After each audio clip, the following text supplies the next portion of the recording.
বড় চোর হচ্ছে মমতা ব্যানার্জি, ডাকাত, সঙ্গে ভাইপো হচ্ছে আরেকটা বড় তোলাবাজ। তবে ভাইপোর সঙ্গে যদি কল্যাণ ব্যানার্জির তুলনা করেন, আমি বলবো কল্যাণ ব্যানার্জি 11-র পরে আসা লোক নয়।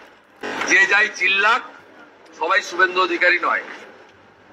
মেরুদণ্ড সোজা রেখে লড়তে হয়। আমাকে তারাই নিয়ে আমি ফেলে দিয়ে বেরিয়েছি, ঠিক আছে? তো দ্বন্দ্ব ফন্দ কিছু নেই।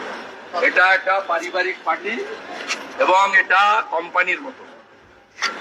যে যাই চিল্লাক, সবাই শুভেন্দু অধিকারী নয়। মেরুদণ্ড সোজা রেখে লড়তে হয়। আমাকে তারাই নিয়ে আমি ফেলে দিয়ে বেরিয়েছি, ঠিক আছে? তারপরেও দম রাখতে পারেনি মুকুল রায়রা, রাজীব ব্যানার্জিরা, সব্যসাচী দত্তরা। এটা কমপ্লিটলি লেডি কিমের পার্টি, অত্যাচারী, দুর্নীতি পরায়ণ, রন্ধ্রে রন্ধ্রে চুরি।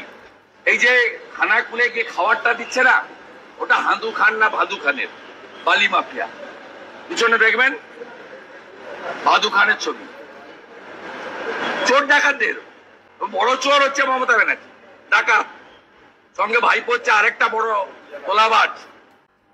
অতএব এখানে কল্যাণ মহুয়া ঝগড়া এসবের কোনো ফাইনাল কিছু নেই, এগুলো কিছু নয়।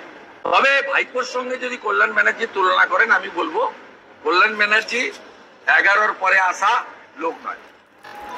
কল্যাণ ব্যানার্জি মুখ খুব খারাপ, আমাকেও অনেক আজে বাজে কথা বলেন এবং আগের ভাইস প্রেসিডেন্টকে অপমান করেছেন। কিন্তু কল্যাণ ব্যানার্জির সঙ্গে এই তোলাবাজ ভাইপোর কোনো কম্পেয়ার চলে না। কল্যাণ ব্যানার্জি পলিটিক্যাল লোক, এডুকেটেড লোক, এবং 11-র পরে দিল্লি থেকে এসে ক্ষীর খাচ্ছেন না।